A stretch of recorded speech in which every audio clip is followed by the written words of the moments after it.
Ang ugaling masayahin ng mga Pinoy ay isang halimbawa na pwede natin ipagmamalaki kahit saan dako man ang mundo. Ang pagkarelihiyoso at ugaling pagkalingap sa bisita o kakilala, ang pagbibigay pansin o importansya ng ating nakagisnan.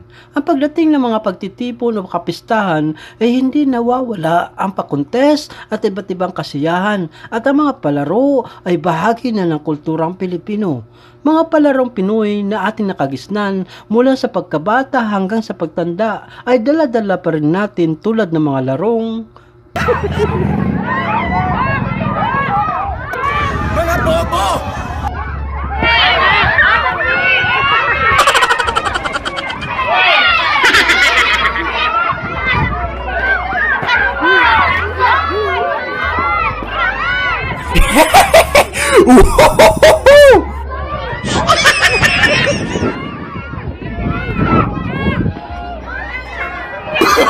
Oh, no.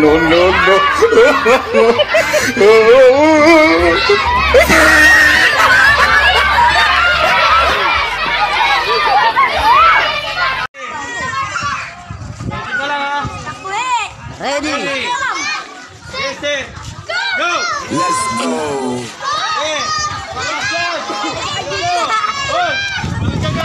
Mga bobo!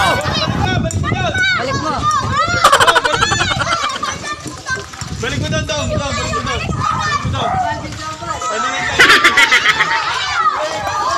bobo!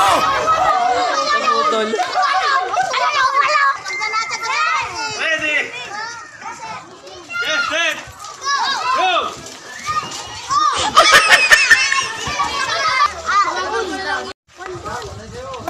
Mga bobo!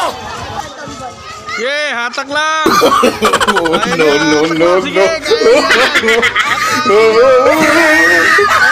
Malapit na ka na! Parang...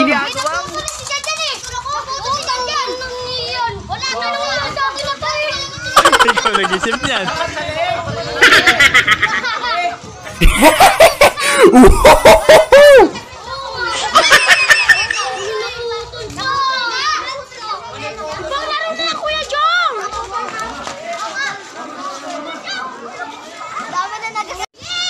Okay, hatak lang, sige.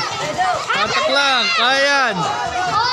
Kaya meron lang, hatak lang. Bal, hatak lang, Bal. Jad, naunguna na si Jad. Wala, naunguna na. Sige, tignan natin lakas nyo. Sige. Oh, malakas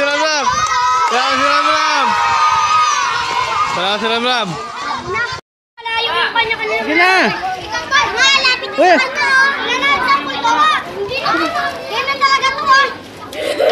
Alis kayo dyan!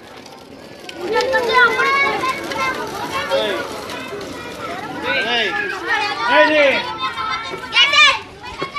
Ready! Ginagawa yun!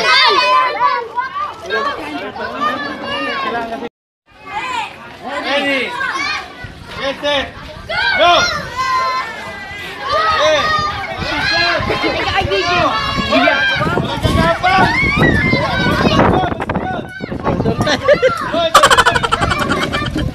Balik mo daw.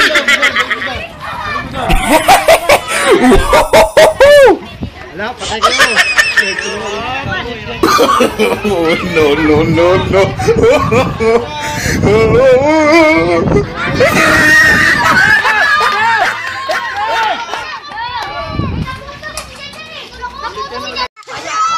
Okay!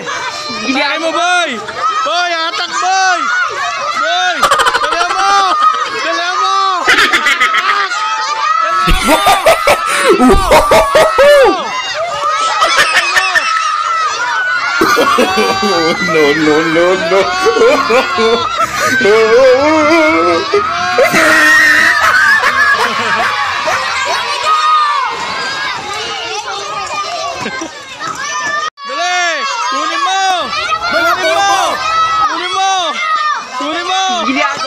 Hoy, tatay, walang hawak!